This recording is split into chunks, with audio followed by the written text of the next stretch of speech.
I'm Irina Herzon, and I teach agroecology in the University of Helsinki, Finland.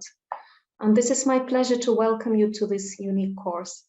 It has been created for the first time by a team of dedicated teachers across Europe who work together in a project called RURuP, and it is funded by Erasmus Plus program that aims at enhancing teaching and collaboration across Europe.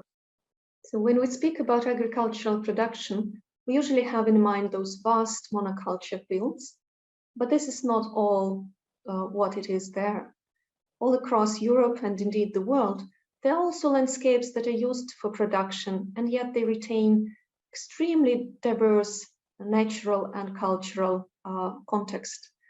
So they are kind of on the continuum from intensive agricultural system and then natural system that is open, such as savanna or steppe. So there, for example, bedrock on calciferous soils in West Island, and then could be all the way to the Pannonian secondary steppe of Hungary, which is called puszta, and then from the coastal pastures and hay meadows of the Northern Europe, all the way to unique agroecosystems of the Iberia, Dehesas in Spain or Montados in Portugal, again from the heather pastures of the Atlantic coast to all the way up to the Alps and their pastures. And there are many more systems that are available. So this is what this course is about.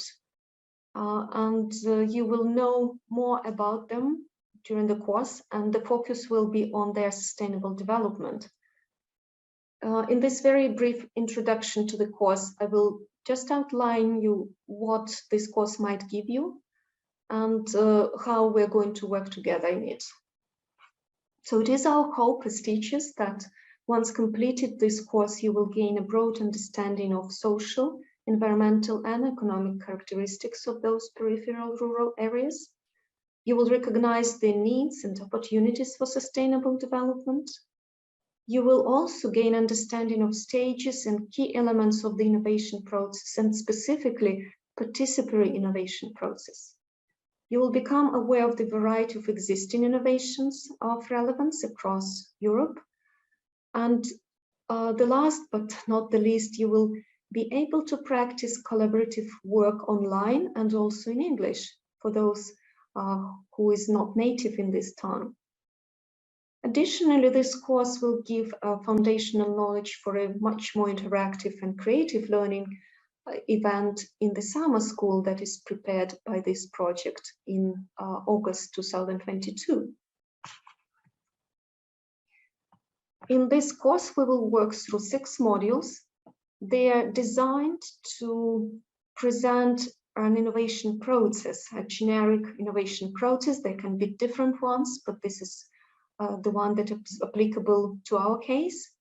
So we'll go all the way from identifying the need for a change, then creating the basis for the process, creating then innovations, implementing them, and then all the way to transfer and dissemination of such innovations. And the very last module will be about your personal reflection and also grading of the course. And what is important to remember is that each next module is designed to build on your previous work. So the results of one module will feed into the next one or then some others ahead of you. So they're all connected, and it's important not to skip any single step. Innovation is a difficult process. That's what we learn ourselves when we engaged with this. It's messy, it's all open-ended. There are many dead ends in it. Not everything works out, lots of frustration, etc. But to have a process, to have an understanding of general process, how to approach it, and how to systematically work through it really helps.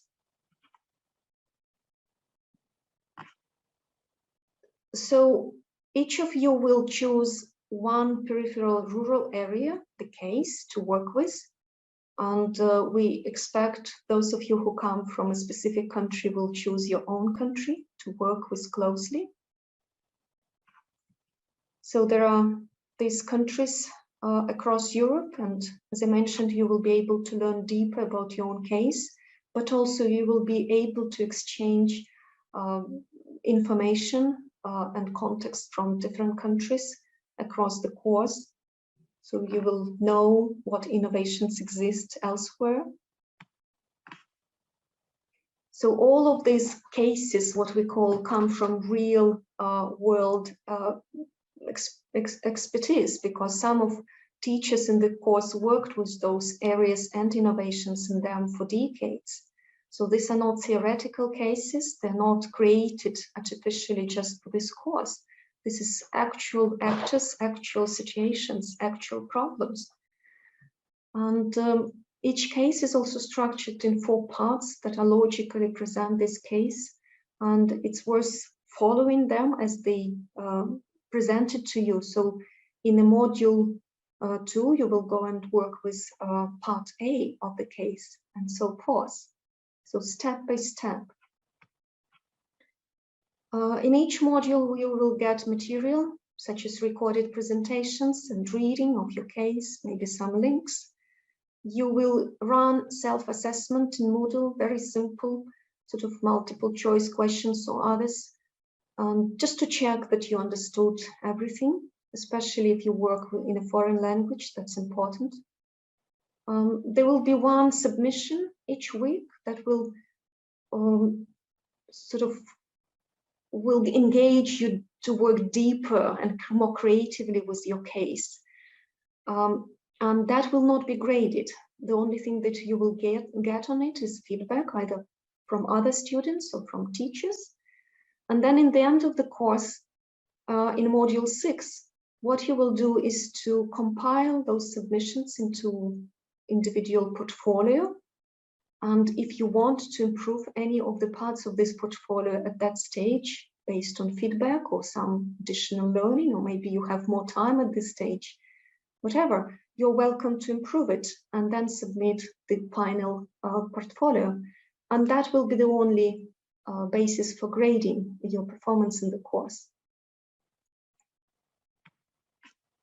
There will be quite a lot of self-guided work. It's an online course, and the tasks, as I mentioned, will be engaging you actively with the course to explore the case, to analyze the situations, to synthesize some knowledge, work with others.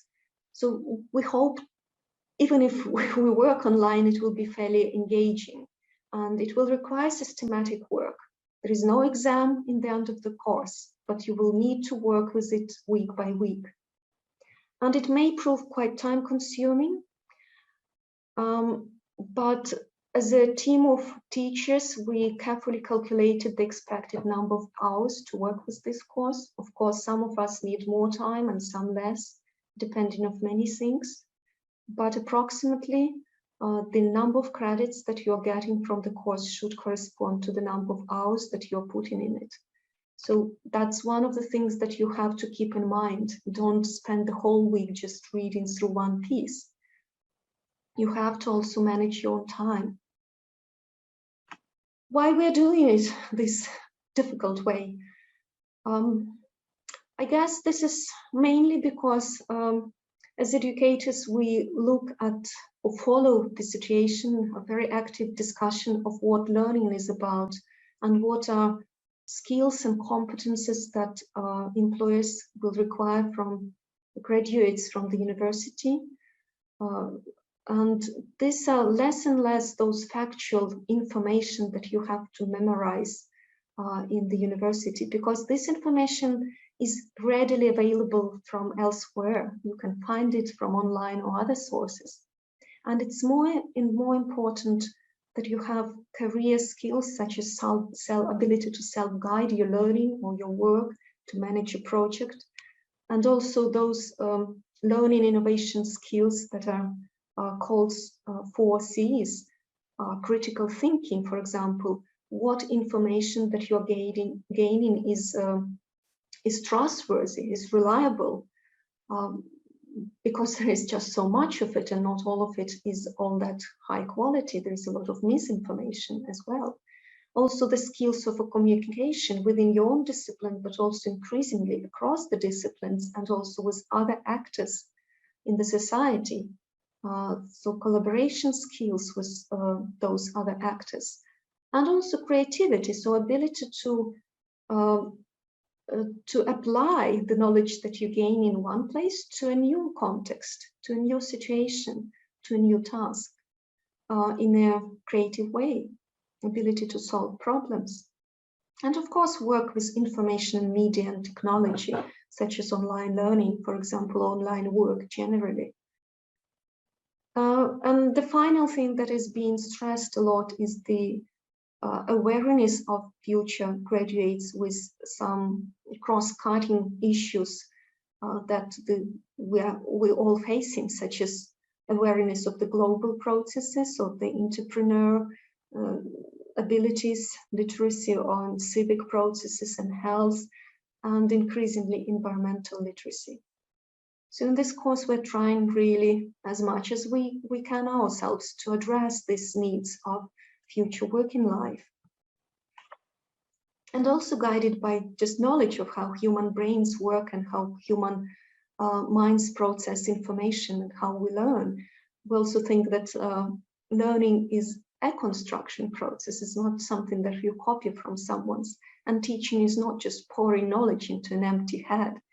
So we are doing it together through active engagement, through our activities. So it's not much about what teachers do, but what students do, learners do. So it does need active exploration, and we try to build up this course, being fully aware that it's not an easy way of doing things. And finally, already during this small project that we have, last year, we made a survey, or conducted a survey of potential employers in these 10 cases that we have, 10 countries. And we asked them what skills and competencies these future employers expect from university graduates in our universities that come potentially to their working places, and how they can engage with sustainability issues. And what was stressed again, skills to self-direct work, solve case studies or projects, to manage goals and time, to explore situations, to be a self-aware learner. Also skills in cooperation, such as building partnerships, work collaboratively with others when you have shared objectives. Skill of negotiation, especially in conflict situations, which are not rare whenever you handle a difficult open-ended situation. Practical knowledge was also stressed, so the need to really be able to look at real-life problems and work with them rather than just theoretical understanding. And skills on managing projects. And indeed, this course for you can be as a mini project. And in this course, you can practice those skills of time management and having your own personal learning objectives and goals and how to proceed towards them. So do practice them. So we designed in this course all learning activities to support those learning objectives and to indeed to address those needs of future employers, so that it's effective and active learning, even if it is online. We also designed the assessment so that you can actively work the material.